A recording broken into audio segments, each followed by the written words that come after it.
Ya, saya akan bicara lagi mengenai kehidupan spiritual. Minggu lalu tentang spiritual covering. Sekarang kehidupan, kalau kita di cover oleh spiritual, maka hidup kita juga harus spiritual, gitu ya. Pada waktu saya membagikan covering spiritual, bagi yang ada bisa juga muncul kesan bahwa kita ini kalau di cover secara spiritual kita nggak perlu pemimpin gitu kan, nggak perlu pemimpin, pokoknya Allah semua Allah. Nah Allah itu tidak bisa bekerja langsung mendominasi kita, itu nggak bisa. Dia perlu darah dan daging atau perlu manusia. Ya, itu sebabnya dia memilih beberapa jawatan atau pemberian kepada jemaat yang notabene itu adalah gift, bukan manusia. Kalau pemberian atau status tertinggi yang Allah berikan kepada jemaat Tuhan adalah anak, nggak ada lagi yang lebih tinggi. Jangan bilang gembala, rasul, nabi itu lebih tinggi dari anak, tidak. Ya, status tertinggi anak, karena di atas ini anak Allah itu adalah yang sulung di antara semua ciptaan. Di atas kita itu langsung Kristus. Dia yang sulung di antara yang sulung. Jadi nggak boleh dibanding-bandingkan antara gift dan status. Jadi kita dilengkapi oleh gift, 5 jawatan, dan kelima jawatan itu adalah Roh Kudus yang bekerja di dalamnya. Betul ada penyelewengan, ada orang diangkat jadi salah satu dari 5 jawatan, tapi sudah membicarakan sesuatu yang lain. Bukan hanya di gembala, rasul, nabi, tapi juga di penginjil. Ada penginjil yang melakukan hal-hal yang tidak membawa harum nama Kristus. Ya, mereka memberitakan sesuatu pakai Kristus, tapi embel-embelnya itu sangat menjelekkan gereja. Ada juga ya. Ada juga pengajar yang mengajarkan bukan lagi Kristus, tetapi yang lain ya selain Kristus. Misalnya pengajaran-pengajaran pengetahuan baik dan buruk termasuk motivational talk. Nanti orang katakan, Pak JP kok kayaknya anti banget sama motivational talk. Ya bukan anti, kalau untuk orang di luar Kristus nggak apa-apa. Tapi kalau akses legal, satu-satunya akses legal kepada jemaat Tuhan itu adalah Kristus perkataannya. Kalau ada orang masuk ke gereja tidak membawa Kristus dan perkataannya, itu ilegal. Ya, akses legalnya hanya Kristus. Jadi hanya Kristus yang diajarkan di dalam jemaat Tuhan. Nah, pada waktu saya sharing mengenai berbagi dengan beberapa rekan pelayanan dulu mengenai bagaimana gerakan yang dilebih-lebihkan atau movement. Ya, movement itu tidak pernah menjadi rencana Allah yang sempurna bagi gerejanya. Nah, movement apapun, mau sebut healing movement, apostolic movement, itu tidak pernah menjadi rencana Allah yang sempurna bagi gerejanya. Karena Yesus datang itu tidak membawa movement, tapi Yesus datang membawa hidup. Dan aku ingin, kata Tuhan, kita memiliki hidup itu berkelimpahan. Saya akan terus belah ini supaya kita bisa clear dalam pikiran kita. Jadi tidak terlalu terkagum-kagum sama movement. Movement kalau udah sampai 10 tahun itu bukan movement, namanya kanker. Itu. Maju sendiri dia. Tidak ada, kalau orang kena stroke, saudara ya, maka ada bagiannya yang diam, itu perlu di movement, terapi. Tapi saya percaya setiap yang menderita stroke sama dokternya pengen itu bukan jadi lifestyle. Pengen lepas menjadi hidup yang bebas. Nggak ada orang sakit pengen di movement terus gitu kan. Sama, dan cuma gereja Tuhan yang suka dengan movement kelamaan. Nah di sini jangan terjadi. Gitu ya. Kita ingin hidup. Nah, saya ingin bedah ini, mudah-mudahan bisa semakin dalam. Lukas pasal 22. Kalau minggu lalu saya bicara mengenai dari sisi kita, pemuritan. Nanti orang bilang kalau pemuritan perlu Bapak rohani dong Pak. Iya, tapi yang Tuhan mau jadi murid, semua termasuk Bapak rohaninya juga harus punya status murid. Supaya jalan, kalau Bapak rohaninya sudah merasa lebih jadi Bapak begitu, ya udah error ya. Yang Tuhan cari murid, bukan Bapak rohani. Murid yang baik bisa menjadi Bapak rohani yang baik, tapi Bapak rohani yang baik belum tentu punya hati murid di hadapan Allah. Lukas 22, ayat 24. Terjadilah juga pertengkaran di antara murid-murid Yesus, siapakah yang dapat dianggap terbesar di antara mereka? Saudara perhatikan ini ya. Orang lebih tertarik menjadi yang terbesar gitu ya. Padahal Tuhan jelas-jelas menjadilah murid. Ini, fenomena ini sampai sekarang terus terjadi saudara ya. Setelah orang menjadi murid, pengen tahu siapa sih yang paling besar. Ini pertanyaannya sudah salah saudara. Yang terbesar di antara mereka tentu Yesus. Ya, jadi pertanyaan ini sampai hari ini di kalangan anak-anak Tuhan selalu muncul kalau sudah dikasih pelayanan, dibesarkan pelayanannya, dipenuhi oleh Tuhan, lalu nanya siapa yang terbesar nih di antara kita. Nah, kita perhatikan jawaban yang terbesar itu. Dia tidak bilang aku yang terbesar. Ah, kalian semua ini itu kan enggak gitu. Dia nggak jawab itu, tapi dijawab sangat baik sekali ya. Yesus berkata kepada mereka, raja-raja bangsa-bangsa memerintah rakyat mereka dengan orang yang menjalankan kuasa atas mereka, yang disebut sebagai pelindung-pelindung. Gitu ya. Tetapi kamu tidak demikian, melainkan yang terbesar di antara kamu hendaklah menjadi sebagai yang paling muda dan pemimpin sebagai pelayan. Ya. Sebab siapakah yang lebih besar, yang duduk makan atau yang melayani? Bukankah dia yang duduk makan, tetapi aku ada di tengah-tengah kamu sebagai pelayan. Oh, ini contoh yang baik sekali ya. Kamulah yang tetap tinggal bersama-sama dengan aku dalam segala pencobaan yang aku alami. Aku menentukan hak-hak kerajaan bagi kamu, sama seperti Bapakku menentukannya bagiku. Bahwa kamu akan makan dan minum semeja dengan aku di dalam kerajaanku, dan kamu duduk di atas takhta untuk menghakimi ke-12 suku Israel. Jadi konsep yang terbesar yang raja kita, yang notabene dia paling besar di antara kita adalah pelayan. Jadi selain kita jadi murid, yang selalu ada di bawah spiritual covering yang langsung direct dari spirit, itu juga kita punya attitude pelayan. Satu pribadi yang terbesar di kerajaan surga hanya bisa kerjasama dengan pelayan. Tidak bisa kerjasama dengan mental boss. Ya. Ini bukan negatif saudara ya, karena maksud saya begini, Roh Kudus itu hanya bisa mengakses hati pelayan, hati murid. Supaya bukan supaya dia jadi hamba atau jadi orang bawahan terus, supaya dia bisa mengangkat orang ini bersama-sama di dalam kemuliaannya, bukan kemuliaan orang itu sendiri. Misalnya begini ya, saya ingin menjadi kelihatan sebagai pendeta besar. Kalau saya punya uang cukup, banyak, ya, saya bisa mengambil segala titel kependetaan, lalu bergabung dengan segala organisasi kependetaan, tanpa mendengar sang guru, dan saya akan bisa menjadi pelayan besar dengan kemuliaan saya. Nah itu yang Tuhan yang di Koregop ini katakan bukan begitu caranya. Caranya adalah jadilah pelayan, itu dia akan menjadi terbesar. Karena hanya pelayanlah tempat Yesus dan Roh Kudus itu bekerja. Oke. Jadi Tuhan selalu, ini prinsipnya ya, pemimpin yang kita ikuti ingin supaya kita yang mengikut dia itu satu dengan dia. Nggak usah khawatir soal reputasi dan pengangkatan kemuliaan. Itu lebih clear, lebih murni, lebih indah diangkat Tuhan daripada diangkat manusia. Gitu ya. Kalau Paulus itu terkenal di mana-mana, tapi apa dia bilang? Aku disesah 42 kali kurang satu pukulan atau 39 kali kurang satu pukulan. Aku mengalami aniaya, aku begini, aku hampir mati. Itu bukan untuk menjelekan, itu menunjukkan bagaimana Allah bekerja di dalam dia. Kalau rasul lain kan beda ngomongnya zaman sekarang. Aku sudah 32 tahun pelayanan. Aku sudah 40 kali ke Israel. Beda jauh saudara ya. Mental pelayan sama mental yang sekarang itu beda jauh gitu ya. Nah, salah satu yang saya mau bahas pagi hari ini aja, pagi hari ini ya, mudah-mudahan bisa tuntas. Mengenai baptisan roh. Ada orang-orang, anak-anak Tuhan yang merasa tertuduh ketika belum mengalami baptisan roh. Apa hubungannya baptisan roh dengan hati pelayan? Ya? Baptisan roh ini begini, saudara. Kata baptis itu sendiri kita ditenggelamkan. Tenggelamkan, misalnya ini, kalau airnya terbuka, saya tenggelamkan ke dalam ember, maka itu dibaptis. Dia penuh di dalam dan penuh dari luar, itu baptisan roh. Sama dengan kita baptisan air. Ya.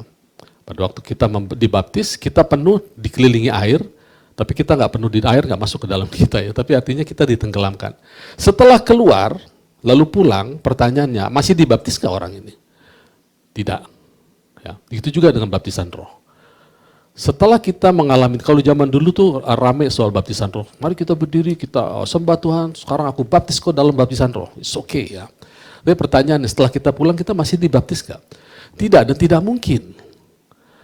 Tapi ada satu kata lagi yang Roh Kudus pakai soal roh itu ya, yang jarang sekali Alkitab atau jarang sekali gereja Tuhan membukakan ini.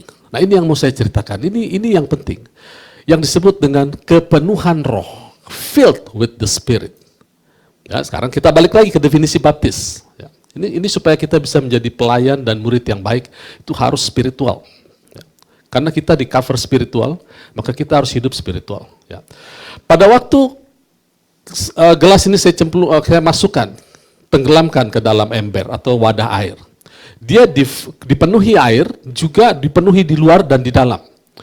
Tapi pada waktu dia diangkat keluar, dia penuh di dalam, tapi di luar tidak lagi. Nah, itu disebut filled. Kata yang sering dipakai untuk gereja Tuhan, bagi umatnya adalah filled with the Spirit. Bukan baptized with the Spirit, bukan baptis. Hendaklah kamu baptis roh setiap saat. Nggak ada kalimat yang ada, hendaklah kamu penuh roh setiap saat. Ini yang paling penting. Ya, jadi ada orang, jadi bisa juga kita melakukan, tadinya saya terbuka ini, saya buka hati saya. Saya merasa bersalah kalau belum mengadakan baptisan roh di tempat ini. Sampai akhirnya Tuhan bukakan, bukan itu. Yang penting adalah filled with the Spirit. Startnya bisa dengan baptisan roh, atau dengan pengajaran yang dalam tentang roh. Sehingga definisi baptis adalah kita tenggelam, sehingga kita tidak terlihat lagi selain dari apa yang menenggelamkan kita. Pada waktu kita keluar, kita penuh dengan roh, setiap hari kita baca firman, mengucapkan firman, sedemikian rupa sampai kita nggak kelihatan lagi. Sampai orang heran, kamu dulu nggak gitu deh, kok sekarang lain ya? Lebih firman gitu, lebih kayak nyaman ketemu kamu. Itu filled with the Spirit lebih penting daripada baptisan. Ya, nanti saya akan bawa ke situ.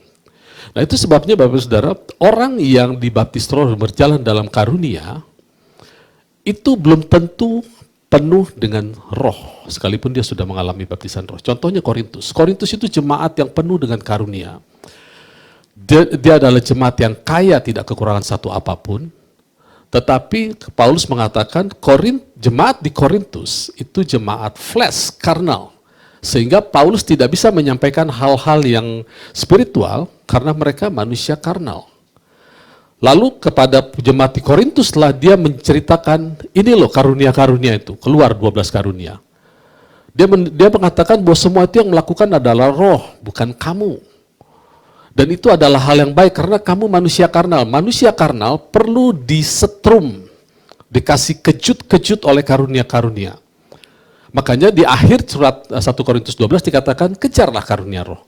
Yang terbaik kamu kejar. Kenapa nasihatnya seperti itu? Untuk manusia karnal, sekalipun dia sudah dibaptis roh, perlu ngejar supaya dia nggak jalan dalam kekarnalan. Selalu ada sambaran-sambaran spiritual. Dan Roh Kudus ingin memakai manusia-manusia karnal, sekalipun karnal, tapi kan dia anak Tuhan, mereka anak Tuhan. Dosanya minta ampun di Korintus ya. Oleh karena itu cari yang tertinggi cari. Tetapi sekalipun setelah itu kamu dapat, aku akan tunjukkan lagi yang the more excellent way, atau sesuatu yang lebih lagi, yaitu spirit atau roh. Ya, saya tahu dalam bahasa di Korintus dikatakan kasih. Allah itu kasih, Allah itu roh. Jadi Paulus katakan, kejar itu. Karena kamu manusia karnal, kamu perlu. Tapi kalau manusia yang bertumbuh di dalam Tuhan, yang dikejar adalah kasih. Nah, apa bedanya kasih? Kasih itu begini. Kita buka sama-sama di Efesus pasal 5. Sebab itu, jadilah penurut-penurut Allah seperti anak-anak yang kekasih. Ya. Dan hiduplah dalam kasih, ayat 2, hiduplah dalam kasih sebagaimana Kristus Yesus juga telah mengasihi kamu dan telah menyerahkan dirinya untuk kita sebagai persembahan dan korban harum bagi Allah. Ayat 3, tetapi selanjutnya, bisa dikatakan gitu, percabulan dan rupa-rupa kecemaran atau serakah disebut saja pun jangan di antara kamu, sebagaimana sepatutnya bagi orang-orang kudus. Demikian juga perkataan-perkataan yang kotor dan kosong atau yang sembrono, karena hal-hal ini tidak pantas, tetapi sebaliknya ucapkanlah syukur. Oke, sampai di situ dulu ya. Saya mau tunjukkan, mungkin Bapak Saudara belum banyak yang bisa melihat bedanya orang berjalan dalam dalam karunia dan orang berjalan dalam kasih. Outputnya sama. Ya. Tuhan Yesus tidak berjalan dalam karunia. Dia berjalan dalam kasih karena dia kepenuhan Allah. Outputnya sama. Apa bedanya Tuhan Yesus dengan orang di Korintus? Ya, saya harus pelan-pelan nih. Enggak berat, saudara. Relax. Enggak berat. Apa bedanya orang-orang di Korintus yang berjalan dengan karunia-karunia dan diterangkan oleh Paulus karunia membedakan roh, karunia berbahasa roh. Beda, saudara. Kristus itu outputnya adalah karunia-karunia karena dia satu dengan kasih. Tapi yang dikatakan di sini, orang yang berjalan dengan kasih, percabulan dan kecemaran serakahan itu tidak ada di dalam orang-orang yang berjalan dengan kasih. Tapi di Korintus banyak. Karena apa? Karena dia karnal. Dia bilang, aku golongan Paulus, aku golongan Petrus, aku golongan Apolos. Orang kalau sudah matanya tidak lagi kepada Tuhan Yesus, udah mulai cari siapa yang terbesar nih di antara kita. Oh, si itu lebih besar. Oh, aku diberkati sama situ. Aku di situ. Kayak begitu kan jadinya. Allah tidak ingin anak-anaknya seperti itu. Allah ingin anak-anaknya memandang kepada dia. Makanya dikatakan, pandanglah kepada Yesus Kristus yang memulai iman kita dan mengakhiri. Adapun orang-orang yang lewat seperti gembala-gembala pengajar seperti saya, Pak Fredrik, semua itu hanya numpang lewat menyampaikan firman Allah. Yang dilihat firmannya. Ya. Jadi orang yang berjalan dalam roh, jadi kondisi kalau berjalan dalam roh, yang kotor-kotor, marah-marah, semua itu nggak akan ada kalau orang berjalan di dalam kasih. Tapi kalau orang berjalan dalam karunia, dia bisa maki-maki orang. Bahkan dia bisa tahu kebenaran, dia punya ayat sendiri. Engkau akan tahu kebenaran dan kebenaran itu akan memerdekakan kamu dalam berdebat. You shall know the truth and the truth shall set you to urge you.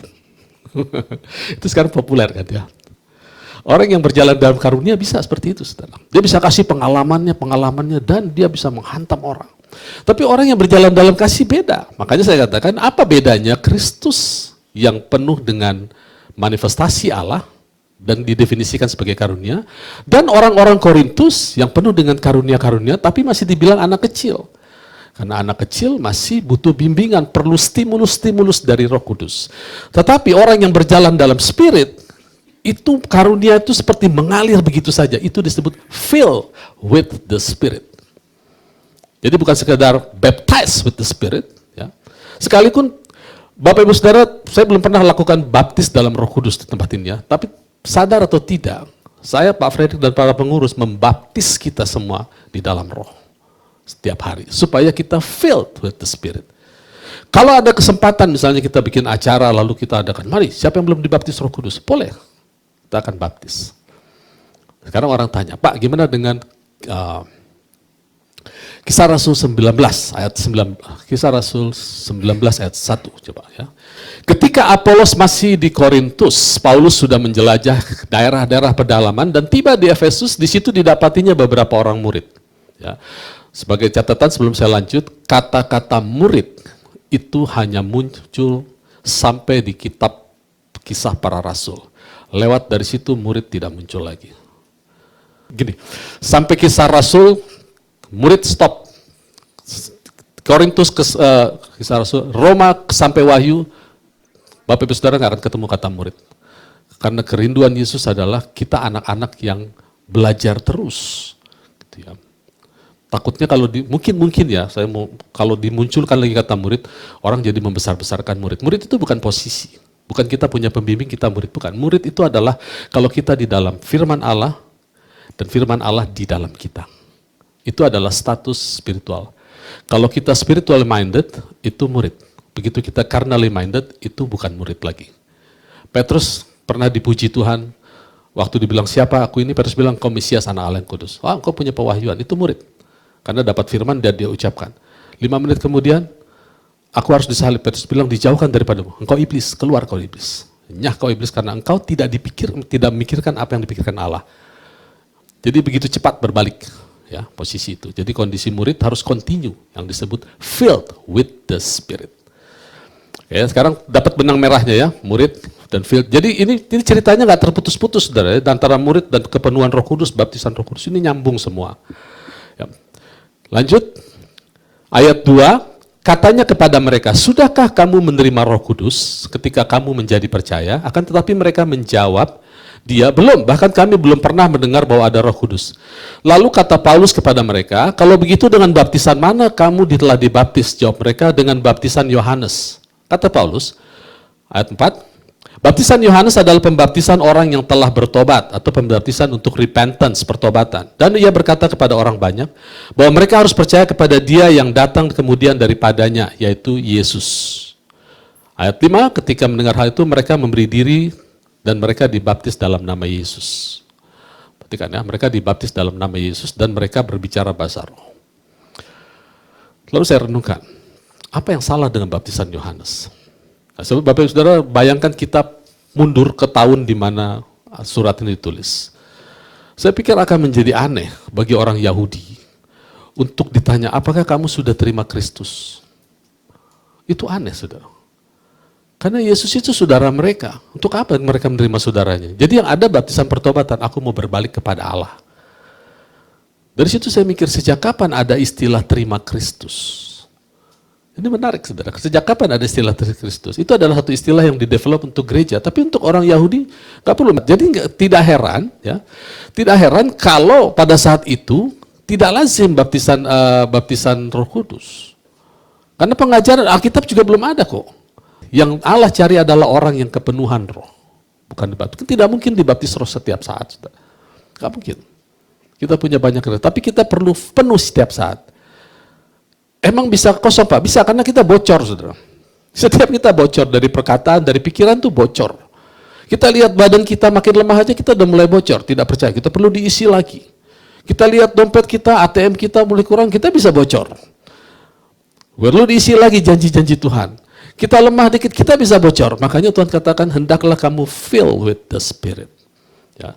Nah, maksud saya menceritakan ini adalah supaya kita bisa membedakan, saudara, bahwa pemberian Allah yang paling utama adalah the gift of Spirit. Kita buka 2 Timotius 1 ayat 6. Karena itulah, kuperingatkan engkau untuk mengobarkan karunia Allah yang ada padamu oleh penumpangan tanganku atasmu. Ya. Di situ tidak dikatakan karunia yang mana, karunia menyembuhkankah, karunia apa gitu. Tidak, tapi satu-satunya karunia yang kita terima adalah karunia Allah, the gift of Spirit. Kita diberikan roh. Hendaklah kita penuh terus dengan roh. Ya. Jadi bukan karunia, dia tidak jelaskan. Ya. Sekarang balik lagi ke 1 Korintus 12 untuk mempertegas lagi perbedaan antara jemaat di Korintus dan orang-orang yang kepenuhan roh. 1 Korintus 12 ayat 31. Ini ya, dikatakan begini. Jadi berusahalah untuk memperoleh karunia-karunia yang paling utama. Ingat ya, kalau kita baca 1 Korintus itu adalah nasihat untuk manusia karnal. Dan aku akan menunjukkan kepadamu yang lebih utama lagi. Jadi ada yang lebih utama dari karunia-karunia yang utama. Apa itu? Yaitu masuk pasal berikutnya, kasih. Nah, perhatikan kalimatnya. 1 Korintus 13 ayat 1. Sekalipun aku dapat berkata-kata dengan semua bahasa manusia dan bahasa malaikat, tetapi jika aku tidak mempunyai kasih, aku sama dengan gong yang berkumandang dan canang yang bergemerincing. Ya, kalau kita baca di 1 Korintus 12, karunia ini ada. Berkata-kata dalam bahasa roh, berkata-kata dalam bahasa asing. Kemudian ayat 2, sekalipun aku punya karunia untuk bernubuat, nah, muncul itu di 1 Korintus 12 ada nubuat. Aku mengetahui segala rahasia dan memiliki seluruh pengetahuan, dan sekalipun aku memiliki iman yang sempurna memindahkan gunung, yang sempurna dan tetapi jika aku tidak mempunyai kasih, aku sama sekali tidak berguna. Okay. Jadi ini iman yang nggak main-main loh, memindahkan gunung. Kesimpulannya apa? Orang bisa berjalan dengan karunia-karunia, tapi mereka tidak filled with the Spirit. Nah, orang yang filled with the Spirit itu apa sih Pak? Orang yang spiritually minded. Apa manfaatnya? Apa faedahnya spiritually minded? Saudara gak akan pernah meninggal karena penyakit selama spiritual minded. Dan itu bukan status, bukan karir. Di dalam Tuhan gak ada karir, saudara. Di dalam Tuhan yang ada pertumbuhan dan hidup. Oleh karena itu, pertumbuhan itu hanya didapat dari pelayanan antar sesamanya. Makanya status tertinggi itu kita anak-anak Tuhan. Nah, anak-anak Tuhan itu akan melayani dengan perkataannya. Semakin kita punya hati pelayan, semakin humble, semakin gampang Tuhan mengakses kita. Semakin gampang Tuhan mengakses kita, semakin gampang kita menjadi berkat. Jadi tidak ada lagi istilah jemaat yang tidak aktif. Tidak aktif itu maksudnya tidak menjadi kita cari-cari pelayanan, bikin-bikin departemen pelayanan. Tidak. Aktif di dalam perkataan, saling membagikan firman, saling menasehati, saling menguatkan, sekalipun belum terlalu banyak departemen-departemen kegiatan di dalam gereja. Nah, itu disebut filled with the Spirit. Ya. Oke, untuk lebih lanjut, bagaimana sekarang kalau orang-orang di dalam Tuhan itu yang harus diikuti siapa? Nah, saya sering menyinggung-nyinggung satu ayat di Ibrani pasal 13, ya. Ayat ini sebetulnya maknanya dalam, saya sering singgung, tapi sekarang saya ingin ajak kita melihat satu persatu ayatnya. Ibrani 13, ayat 7. Ya. Ingatlah akan pemimpin-pemimpin kamu yang telah menyampaikan firman Allah kepadamu. Perhatikanlah akhir hidup mereka dan contohlah iman mereka, bukan hidup mereka. Ya, contohlah iman mereka, bukan hidup mereka. Ingat pemimpinmu, ya, contoh iman mereka. Oke.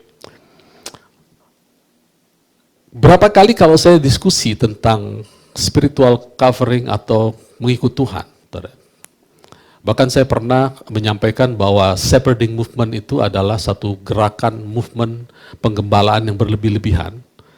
Selalu ada yang mengcounter bahwa dibilang begini, itu kan alkitabiah, Pak. Hormati pemimpinmu, alkitabiah. Kita tidak boleh mengklaim satu statement itu alkitabiah kalau tidak menyangkut seluruh kebenaran.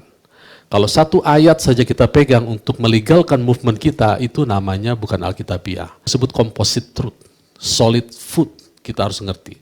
Jadi kalau kita bilang, ya alkitabiah kok, hormati pemimpinmu, itu ayat yang paling enak buat kami para pemimpin.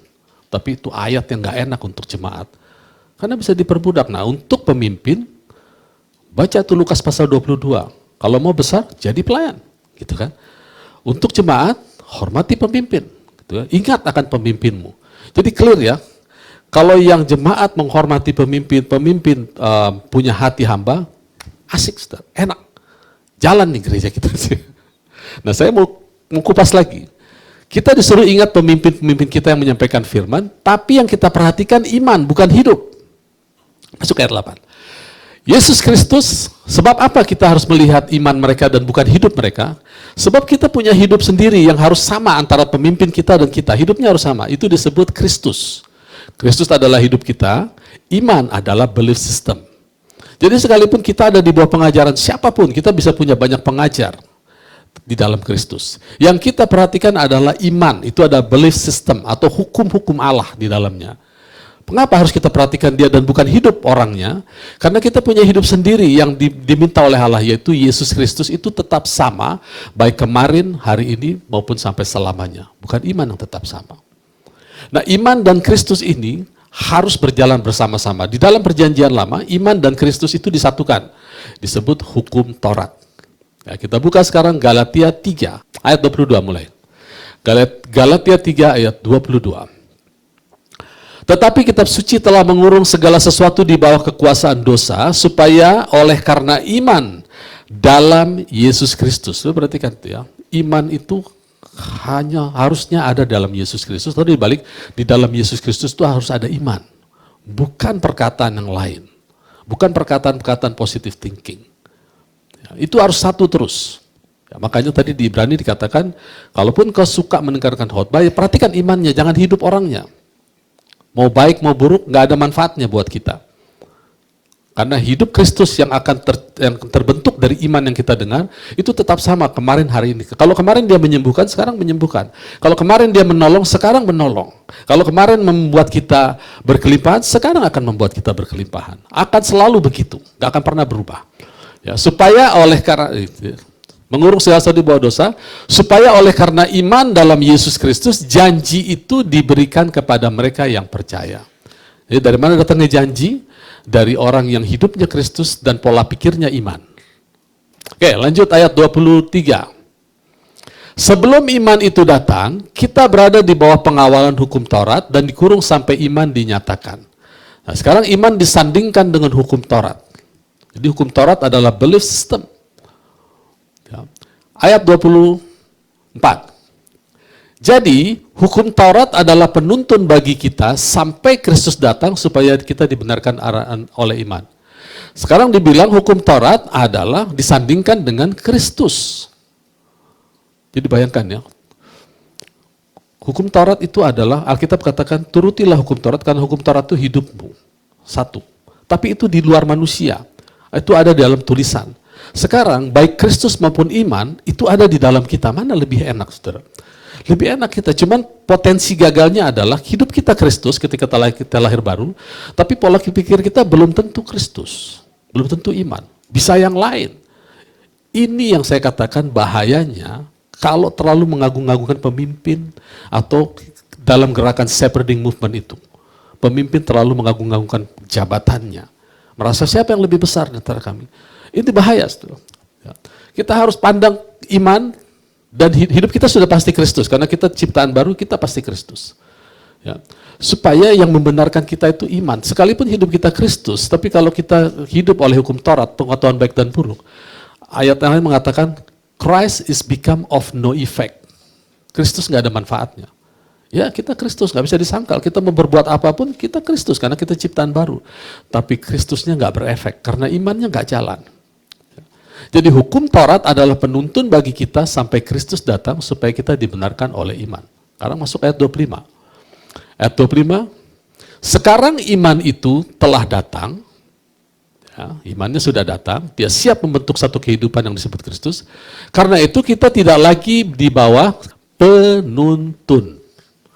Jangan dibentur-bentur hukum Taurat dengan kasih karunia, saudara. Karena hukum Taurat itu adalah hidup dan dia tinggi kudus dari Allah. Kita tidak di bawah itu, kita dituntun oleh itu. Kita harus tetap mengasihi Tuhan dengan segenap hati, pikiran kita. Kita tetap harus menghormati orang tua, jangan mencuri, jangan membunuh. Itu penuntun. Kita hidup lebih dari itu. Kalau hukum Taurat bilang jangan mencuri, kita memberi. Jangan membunuh, kita mengasihi orang yang menyakiti kita. Lebih. Jadi hidup itu lebih daripada penuntun. Sama halnya juga dengan ketika Allah memberikan karunia-karunia di dalam komunitas jemaat Korintus. Kita diharapkan lebih daripada karunia-karunia. Kita berjalan dalam kepenuhan Allah. Nah, sekarang kita masuk bagaimana berjalan dalam kepenuhan Allah. Kembali ke Efesus pasal 5. Ayat 5, karena ingatlah ini, kalau bahasa Inggrisnya, karena kamu tahu ini, tidak ada orang sundal, orang cemar, atau orang serakah, artinya penyembah berhala yang mendapat bagian dalam kerajaan Kristus dan Allah. Sudah perhatikan ya. Saya catat ada paling tiga filter untuk masuk kerajaan Allah. Pertama, seorang tidak bisa masuk kerajaan Allah kalau dia belum lahir baru. Oke, pertama dia baptis, dia masuk kerajaan Allah. Apa yang masuk? Spiritnya. Kita didudukan bersama Kristus di surga. Terus aman dong hidupnya? Tidak. Ada lagi. Darah dan daging, 1 Korintus 5 ayat 50, darah dan daging tidak bisa masuk kerajaan Allah. Kalau bicara darah dan daging adalah jiwa, pola pikir. Itu sebabnya hati-hati kita menundukkan pikiran kita di bawah pengajaran apapun. Itu diingatkan oleh Ibrani yang dilihat imannya. Kita boleh dengar semua khotbah, bebas. Nggak ada aturan harus dengar khotbah tempat itu. Semua harus kita bisa dengar. Tapi yang perhatikan adalah imannya. Karena apa? Itu berpengaruh pada pola pikir. Karena darah dan daging, pola pikir yang tidak alkitabiah, apalagi yang tidak memberitakan firman, itu ilegal masuk ke dalam kerajaan Allah. Ya. Kemudian yang ketiga ini barusan dibilang, tidak ada di sini orang sundal, orang cemar, atau serakah, artinya penyembah berhala yang mendapat bagian dalam kerajaan Kristus. Jadi bukan hanya pola pikir, perilaku. Karena Tuhan ingin sempurna roh, jiwa, dan tubuh. Makanya tiga-tiganya dikasih filter. Mau masuk surga, pertama kau harus lahir baru. Kalau enggak bisa. Oke, aku udah baptis Tuhan. Darah dan daging pikiranmu harus berubah. Kalau enggak, hanya rohmu diam di surga, nontonin kamu berbuat sesuatu yang tidak baik. Oleh karena itu, berubahlah oleh pembaruan pikir. Oke, baik. Ternyata ada orang-orang ada di bawah pengajaran, senang diajar, tapi nggak pernah mau kenal kebenaran. Perbuatannya terus saja yang cemar-cemar. Difilter lagi, nggak boleh, nggak bisa. Bukan nggak selamat, bukan nggak masuk surga, tidak bisa menikmati karunia-karunia kesembuhan, pemeliharaan segala macam itu. Itu nggak bisa, saudara. Ternyata, dan faktanya nggak bisa. Kok Tuhan kejam gitu ya? Makanya ada karunia-karunia yang dihembuskan. Itu orang-orang seperti itu disebut biasanya orang anak-anak rohani. Makanya untuk anak-anak rohani, Paulus bilang kejar karunia. Karena Paulus tahu ini orang ini masih banyak berbuat macam-macam. Makanya kejar karunia. Nanti ada stimulus dari surga. Tapi udah itu berhenti lagi. Kejar lagi, berhenti lagi. Nah, itu nggak sehat, saudara, hidup dalam karunia-karunia itu. Nggak sehat. Yang paling sehat adalah hidup dalam kepenuhan Allah. Kita lanjut lagi. Ya. Ayat 8 mulai. Memang dahulu kamu adalah kegelapan, tapi sekarang kamu adalah terang di dalam Tuhan. Sebab itu hiduplah sebagai anak-anak terang. Kata terang di sini, kita menjadi terang adalah dari pengenalan kita, dari pengenalan pengetahuan akan firman Allah. Itu caranya menjadi terang. Gak usah dibuka ayatnya, ada di 2 Korintus 4 ayat 6. Ya. Menjadi terang itu banyak pengetahuan tentang pengenalan akan Allah. Karena terang hanya berbuahkan kebaikan dan keadilan, kebenaran. Ujilah apa yang berkenan. Ayat 11, janganlah turut mengambil bagian dalam perbuatan-perbuatan kegelapan yang tidak berbuatkah apa-apa, tetapi sebaliknya telanjangi perbuatan-perbuatan itu, sebab menyebut saja apa yang dibuat mereka di tempat-tempat tersembunyi telah memalukan. Ya, diulang lagi, di ayat atasnya sudah disebutkan, ini disebut lagi. Jadi penting ya, menyebut aja nggak boleh. Tapi segala sesuatu yang sudah ditelanjangi oleh terang menjadi nampak, dan semua yang nampak adalah terang. Jadi Bapak Saudara, untuk orang-orang Kristen nggak usah khawatir soal habit ya, kebiasaan buruk, nggak usah khawatir. Selama kita datang kepada terang, datang kepada gereja yang membukakan pengetahuan akan firman Tuhan, itu akan terbuka sendiri. Kita akan bilang, oh ternyata sifatku yang begini nggak bagus ya. Gitu saudara, nggak usah pendeta bilang, kamu mulai minggu depan jangan begini, jangan gitu, jangan begini. Malah berantem itu gembalaan sama jemaat saudara. Tugas gembala hanya membukakan terang itu. Nanti dia lihat sendiri. Kalau ada orang bajunya kotor, dia nggak lihat. Kita center aja. Ternyata aku kotor ya. Jadi prinsipnya gitu, simple ikut Tuhan ya. Ayat 14, itulah sebabnya dikatakan, bangunlah hai kamu yang tidur dan bangkitlah dari antara orang mati dan Kristus akan bercahaya atas kamu. Ya. Ayat 15, karena itu perhatikan dengan seksama bagaimana kamu hidup, jangan seperti orang bebal, tetapi seperti orang arif, dan pergunakan waktu yang ada, dalam bahasa Inggris, redeem your time, waktu-waktu kita hilang, tebus. Ya. Sebab, ayat 17, sebab itu jangan kamu bodoh, tetapi usahakan supaya kamu mengerti kehendak Tuhan. Ya, jadi, hidup dalam terang itu mengerti kehendak Tuhan. Ayat 18, ya. Dan janganlah kamu mabuk oleh anggur, karena anggur menimbulkan hawa nafsu, tapi hendaklah kamu filled with the Spirit, atau penuh dengan roh. Ini dia. Itu filled with the Spirit itu adalah setiap saat, tapi dibaptis roh hanya momentary. Bagaimana sih Pak filled with the Spirit? Ayat 19. Berkata-katalah seorang kepada yang lain dengan mazmur. Berkata-kata dengan mazmur. Ini cara-caranya filled with the Spirit. Simple kok saudara. Berkata-katalah seorang dengan yang lain dalam mazmur. Ya, baca kitab mazmur, saudara, Amsal, kidung puji-pujian dan nyanyian rohani. Nah itu dia ya. Bernyanyi dan bersoraklah bagi Tuhan dengan setengah hati, ucapkanlah syukur senantiasa. Tentu kita mengucap syukur ada alasannya. Atas apa? Atas firman Tuhan yang digenapi dalam hidup kita. Ucapkan itu dalam nama Tuhan kita, Yesus Kristus, kepada Allah dan Bapa kita, dan rendahkan dirimu seorang kepada yang lain dalam takut akan Kristus. Ini muncul lagi ayat 21. Yang di ayat Lukas 22 muncul lagi. Emang cuma satu-satunya cara saudara, kalau kita mau filled with the Spirit, saya tadi katakan, Roh Kudus hanya bisa bekerja, bisa mengakses orang kalau orang itu rendah hati, menjadi hati pelayan, melayani. Kalau dia sudah mengakses, makin kita kasih dia akses, makin kita kasih dia akses kita, makin tenggelam kita, ya, makin penuh kita oleh Roh Kudus, sampai kita nggak kelihatan lagi. Nah itu disebut filled with the Spirit. Kita nggak kelihatan, yang kelihatan Kristus. Kitanya makin kecil, kitanya makin redup, tapi Kristus kelihatan. Dari pola pikir kita, dari cara kita bicara, itu harusnya menjadi bagian anak-anak Tuhan. Kalau sudah begitu, nggak usah khawatir soal karunia. Makanya bahasa Yesus di dalam memberitakan Injil, dia discern, bahasa Inggrisnya discern, bahasa Indonesianya nggak ada yang enak terjemahan. Discern itu bisa membedakan, bisa tahu kapan dia harus bicara, kapan dia harus marah, kapan dia harus menyembuhkan. Discern. Kalau di Korintus bahasanya adalah dia punya karunia ini, punya karunia ini.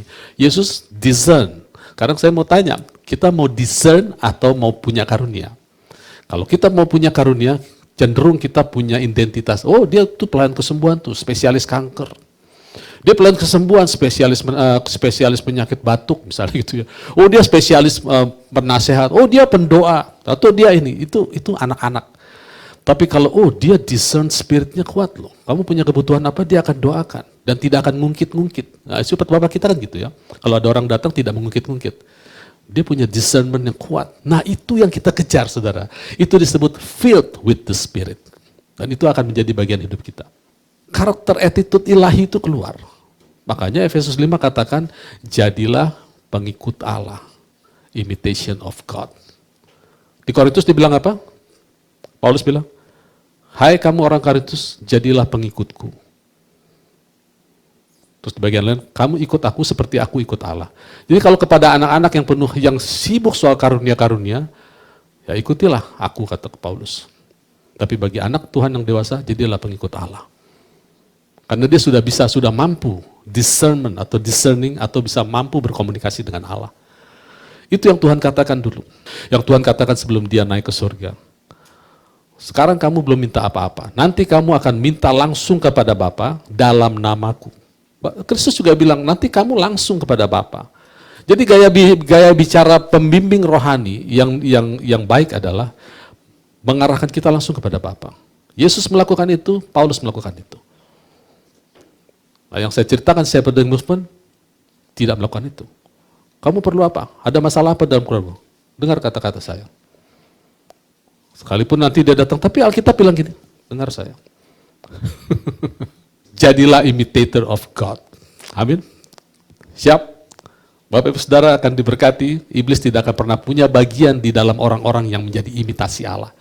Karena kehidupan Allah penuh, Kristus penuh, iblis nggak punya bagian. Tapi kalau cuma sekedar karunia-karunia, iblis punya bagian. Itu dari mana Pak CP? Lihat aja jemaat Korintus. Dosanya minta ampun. Minta ampun, yang tidak terjadi di luar pun terjadi di situ. Kenapa? Karena matanya ke karunia-karunia. Nah, kita diajar untuk mata kita tertuju pada Kristus, kita harus filled with the Spirit. Itu kata kuncinya ya, ada dua mengenai roh.